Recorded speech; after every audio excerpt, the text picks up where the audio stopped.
የዩቲዩብ የስኬት ሚስጥሮችን በዝርዝር የያዘው የአቤል ብርሃኑ የወይኗ ልጅ መጽሐፍ ሁለተኛ እትም በገበያ ላይ። ዩቲዩብ ለመጀመር በአጭር ጊዜ ስኬትን ለመቀዳጀት አስበዋል?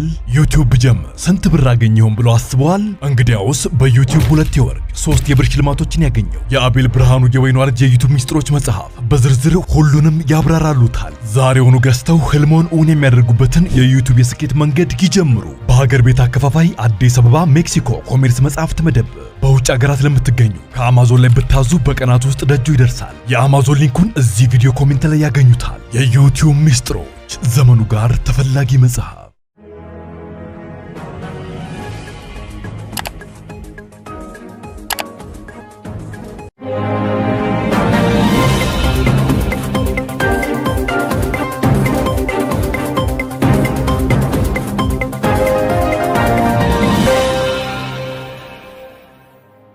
ጤና ይስጥልኝ ክቡራትና ክቡራን የዩቲዩብ ቻናል ቤተሰቦች፣ የሰዓቱን 2 አጫጭር መረጃዎች ይዤ ቀርብ ያለው እስከ ፍጻሜ አብራችሁኝ ቆዩ።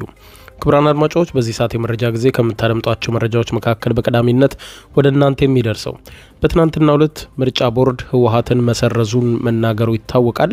ይህንን ተከትሎ ታዲያ የህግ ባለሙያው ከዚህ በኋላ ምን ሊሆን ይችላል፣ የፕሪቶሪያው ስምምነት ምን ሊገጥመው ይችላል የሚለውን ነገር በዝርዝር ምላሽ ሰጥተውበታል። ከዚህም ጋር በተገናኘ የህወሓት ጉዳይ በአሜሪካ ምክር ቤት መነሳቱም ተሰምቷል። የኢትዮጵያና የኤርትራ ውጥረትም እንዲሁ በአሜሪካ የህዝብ ተወካዮች ምክር ቤት መነሳቱም ተመልክቷል። የአሜሪካ የህዝብ ተወካዮች ምክር ቤት በኢትዮጵያና በኤርትራ ጉዳይ ምን አለ በዝርዝር የምታደምጡት ይሆናል። በሌላ በኩል ህንድ የፓኪስታንን የኒውክሌር ጣቢያ ሳታጠቃ እንዳልቀረች መረጃዎች እየወጡ ነው። ጉዳዩን በተመለከተ የወጣውን መረጃ በዝርዝር አስደምጣችኋለሁ። እስከ ፍጻሜ ቆዩ። ዝርዝር መረጃውን አድምጡ ግብዣዬ ነው። ወደ መረጃዎቹ አለፍኩ። አብረን እንከታተለው። በቅድሚያም ከኢትዮጵያ ፌዴራል መንግስት ጋር የፕሪቶሪያውን ስምምነት የተፈራረመውና ላለፉት ከ50 ዓመታት በላይ ያስቆጠረው የህወሓት ፓርቲ ለሁለተኛ ጊዜ ከኢትዮጵያ የፖለቲካ ፓርቲነት መዝገብ መሰረዙን በትናንትናው ዕለት መዘገቡ ይታወቃል።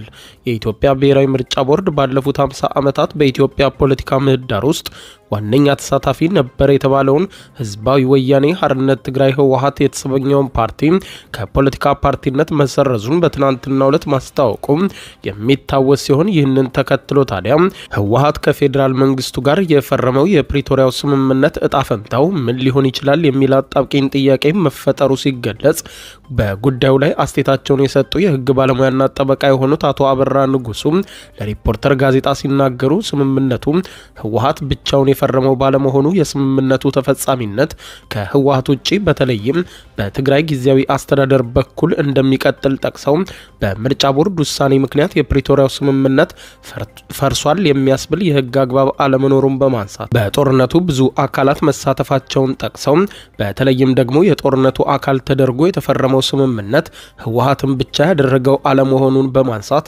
የህወሓት ያልሆኑ ሰዎች በፕሪቶሪያው ስምምነት ተሳትፈዋል።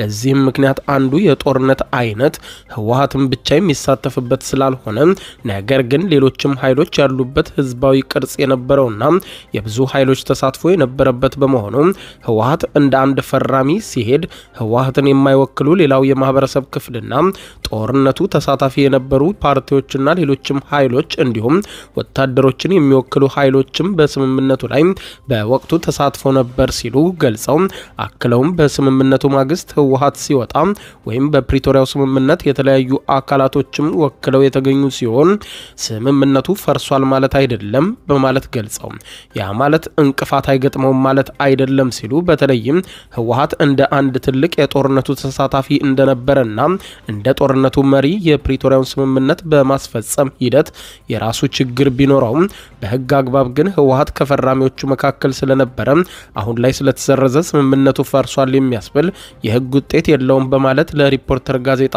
የህግ ባለሙያው ተናግረዋል።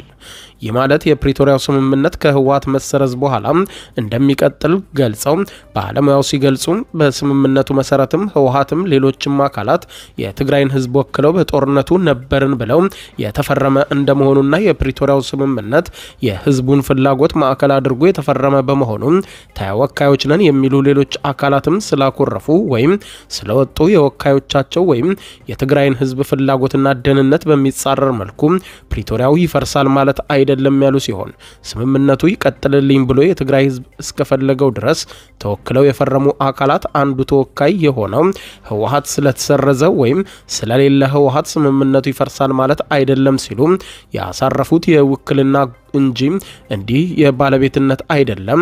ምክንያቱም የስምምነቱ ብቸኛ ባለቤት የትግራይ ህዝብ በመሆኑ ነው ያሉ ሲሆን ህወሓት እንደ ተወካይ ስለወጣ ስምምነቱ ይሰረዛል ማለት አይደለም ሲሉ የህወሓት መፍረስ በህግ አግባብም ሆነ በተፈጻሚነት ረገድ የፕሪቶሪያው ስምምነት ላይ ችግር እንደማይፈጠር መግለጻቸው ተመልክቷል። በሌላ በኩል የብሔራዊ ምርጫ ቦርድ ህወሓትን በሰረዘበት መግለጫው በህወሓትና አመራሮቹ ላይ እንዳግባብነቱ ተፈጻሚነት እንዲሆን የወሰነው የህግ አግባብን በተመለከተ የህግ ባለሙያው ውሳኔው ሶስተኛ ወገኖችን ለመጠበቅ የተደረገ እርምጃ ነው ሲሉ የገለጹ ሲሆን ተፈጻሚ እንዲሆን የተባለው የምርጫ ቦርድ ድንጋጌ በኢትዮጵያ የምርጫ ፖለቲካ ፓርቲዎችና ምዝገባ የምርጫ ስነ ስርዓት አዋጅ ስር ያለው አንቀጽ 99 ላይ የተቀመጠው ውሳኔ መሆኑንና የፖለቲካ ድርጅትም ሲፈርስ የፓርቲው ኃላፊዎችም ሆኑ ፓርቲው በስሙ መንቀሳቀስ እንደማይችልና የፓርቲው ንብረትና ሀብትም ላለበት ዕዳ መሸፈኛ እንዲውል ዕዳ የሌለበት ወይም ዕዳውን ከፍሎ የሚተርፈው ሀብትና ንብረት ደግሞ በምርጫ ቦርድ በሚሰጠው ትዕዛዝ ለስነ ዜጋና መራጮች ትምህርት እንዲውል እንደሚደረግ ጠቅሰው ውሳኔውንና አፈጻጸሙን በሚመለከት ህወሓት በቆይታው ሊኖረው የሚችለውን የትስስርና የሀብት ጥያቄዎችን የሚመልስ ውሳኔ መሆኑን በማንሳት በአፈጻጸም ረገድ ውሳኔውን የማስፈጸም ኃላፊነት የፍርድ ቤት መሆኑን በማንሳት ምርጫ ቦርድ ግን በተለይም የሶስተኛ ወገን ፍላጎት ከህወሓትና አመራሮቹ ጋር የሚኖራቸውን ግንኙነት ከውሳኔው ጋር አጣጥመው በጥንቃቄ እንዲቀጥሉ የሚያመላክት መሆኑን ጠቁመዋል። በሌላ በኩል ለ3 ዓመታት የዘለቀውን የሰሜን ኢትዮጵያውን ጦርነት ለማስቆም ያስቻለውን የፕሪቶሪያውን ስምምነት እንደገና በቅጡ ለማወቅ የሚያዳግት ሁኔታ ውስጥ ገብቷል በሚል በአሜሪካ ምክር ቤት ውስጥ መገለጹ የተሰማ ሲሆን ስምምነቱ በእንግዳ ሁኔታ ውስጥ ነው ያለው ያሉት የአሜሪካው የፖሊሲ አማካሪ ሴናተር ቫን ሆለን በኢትዮጵያና ኤርትራ መካከል ተፈጥሯል ስለተባለው ከባድ ውጥረትም በአሜሪካ ምክር ቤት ለቀረበላቸው ጥያቄ በሴኔት አባላት ምላሽ የሰጡት በኢትዮጵያና ኤርትራ መካከል ያለውን ሁኔታ ሲገልጹ የሚንተከተክና ሊፈነዳ የተቃረበ ከፍተኛ ውጥረት በኢትዮጵያና በኤርትራ በኩል አለ በማለት ለአሜሪካ ምክር ቤት ገልጸው ሪፖርተር ጋዜጣ ሁኔታውን ሲዘግብ ከትናንት በስቲያ በምስራቅ አፍሪካና በተለይም በቀንዱ ላይ ያተኮረው የአሜሪካ ሴኔት የውጭ ጉዳዮች ኮሚቴ ችሎት ተካሂዶ እንደነበር አስታውሶ በወቅቱ የውጭ ጉዳዮች ምክር ቤት ተወካይ የሆኑት ሚሼል ጌቪን በኢትዮጵያና ኤርትራ መካከል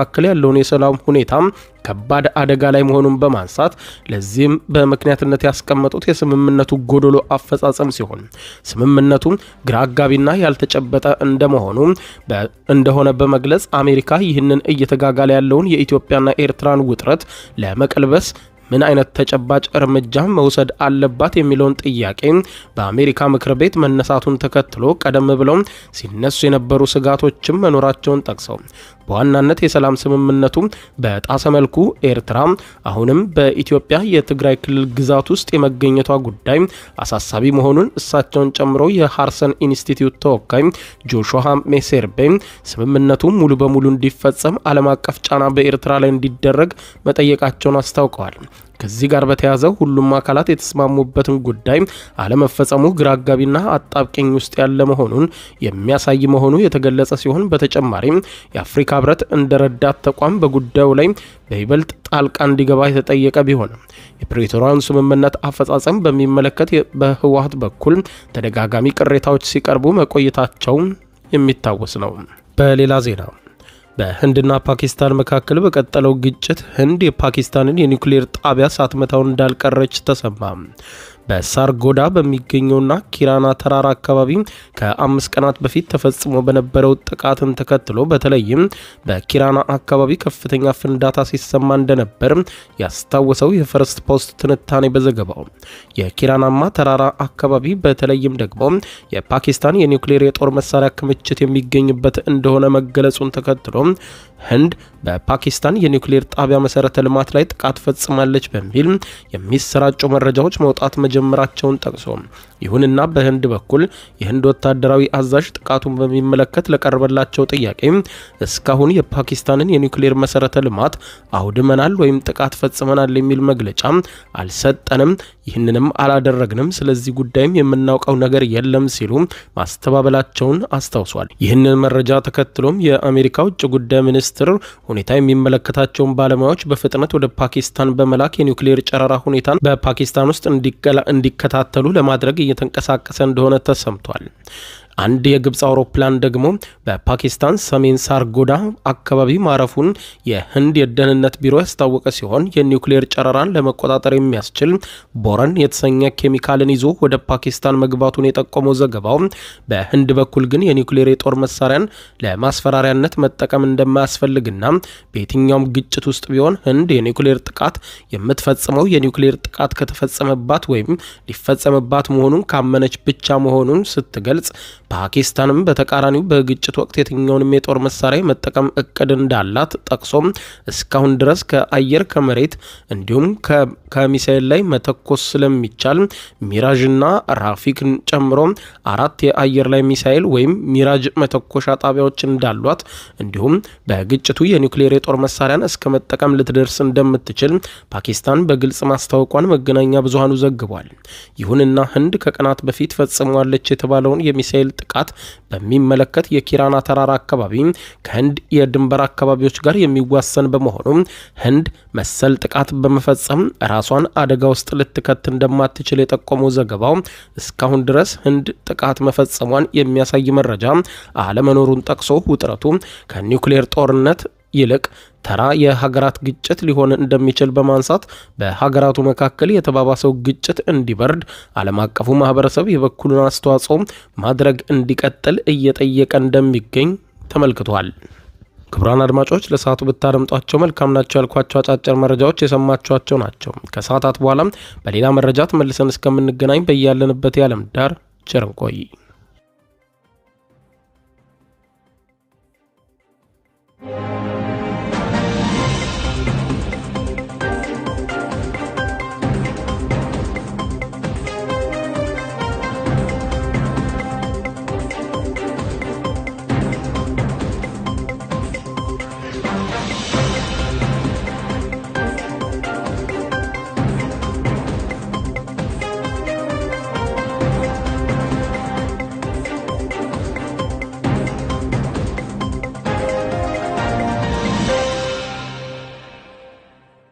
የዩቲዩብ የስኬት ሚስጥሮችን በዝርዝር የያዘው የአቤል ብርሃኑ የወይኗ ልጅ አዲስ መጽሐፍ በገበያ ላይ ዋለ። ዩቲዩብ ለመጀመር በአጭር ጊዜ ስኬትን ለመቀዳጀት አስበዋል? ዩቲዩብ ጀምረው ሚስጥሮቹ አልገባ ብለውታል? እንግዲያውስ አዲሱ በዩቲዩብ 2 የወርቅ 3 የብር ሽልማቶችን ያገኘው የአቤል ብርሃኑ የወይኗ ልጅ የዩቲዩብ ሚስጥሮች መጽሐፍ በዝርዝር ሁሉንም ያብራራሉታል። ዛሬውኑ ገዝተው ህልሞን እውን የሚያደርጉበትን የዩቲዩብ የስኬት መንገድ ይጀምሩ። በውጭ ሀገራት ለምትገኙ ከአማዞን ላይ ብታዙ በቀናት ውስጥ ደጁ ይደርሳል። የአማዞን ሊንኩን እዚህ ቪዲዮ ኮመንት ላይ ያገኙታል። በሀገር ውስጥ ለምትገኙ በ0949 13 0000 ቴሌግራም ላይ ይዘዙ። ካሉበት ቦታ እናደርሳለን። የዩቲዩብ ሚስጥሮች ዘመኑ ጋር ተፈላጊ መጽሐፍ